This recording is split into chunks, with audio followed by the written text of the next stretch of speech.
Hello there. Welcome to Prime English Tutorial. Today, I will discuss the simple present tense, one of the present tense forms in English grammar, its proper usage in spoken and written English with examples. After the discussion, I will give you 10 questions to try with the correct answers at the end of each question.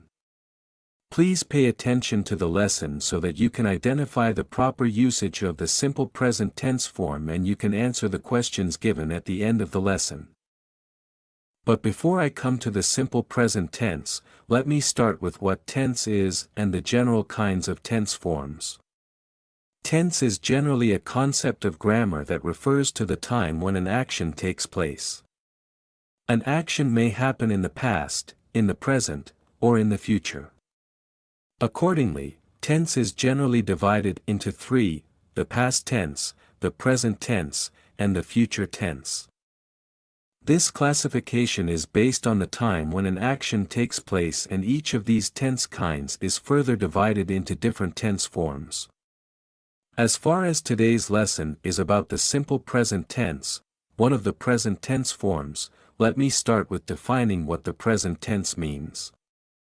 The present tense refers to all tense forms which are used to express actions that have relations with the present time.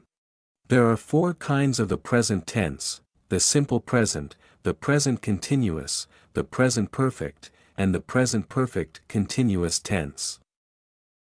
What is the form of the simple present tense? What are its uses? The simple present tense is formed by subject plus the base or root forms of verbs. Here, note that singular subjects such as she, he, and it take singular verbs.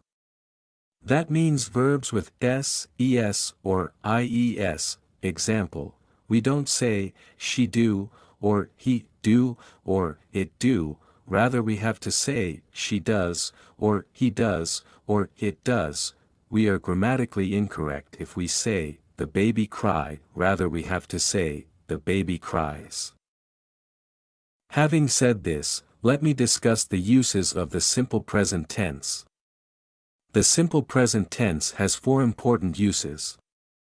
It is used to express habitual or repeated actions, general truth or facts, scheduled events and instructions.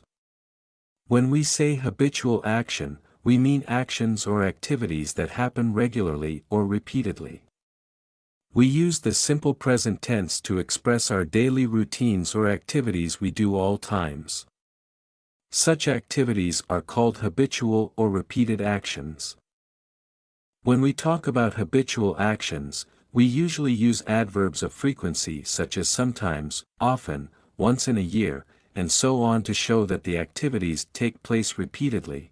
Here are some examples of habitual actions: she always gets up early, it rains every summer, I don't go to the office on Sundays, Christmas comes once in a year.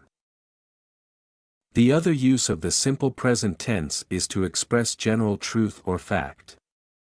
General truth or facts are things that naturally exist, are scientifically proven, and are always true. Examples: plants need water to grow, it gets dark when the sun sets, water boils at 100 degrees, the sun rises in the east. These statements tell that the things expressed are either naturally true or scientifically proven to be facts.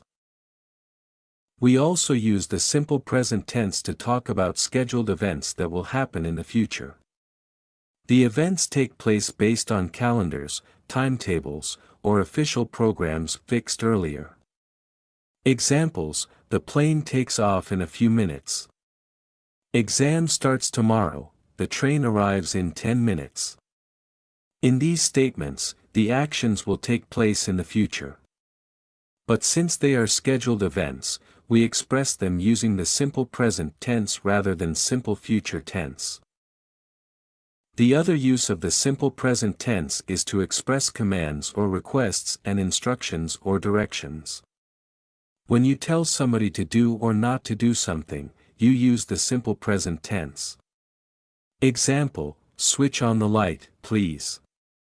Don't touch the fire. When you tell somebody how he or she should do something, instruction, or if you want to show direction for somebody, you use the simple present tense. Example, add 2 spoons of sugar and stir it well, go along the road and then turn left. I hope you have identified the 4 most important uses of the simple present tense. Now it is time to test how well you understand the lesson. For this sake, I have prepared 10 multiple-choice questions. Choose the correct answer from the given alternatives and try to cross-check your answers with the correct answers given at the end of each question. Let's begin.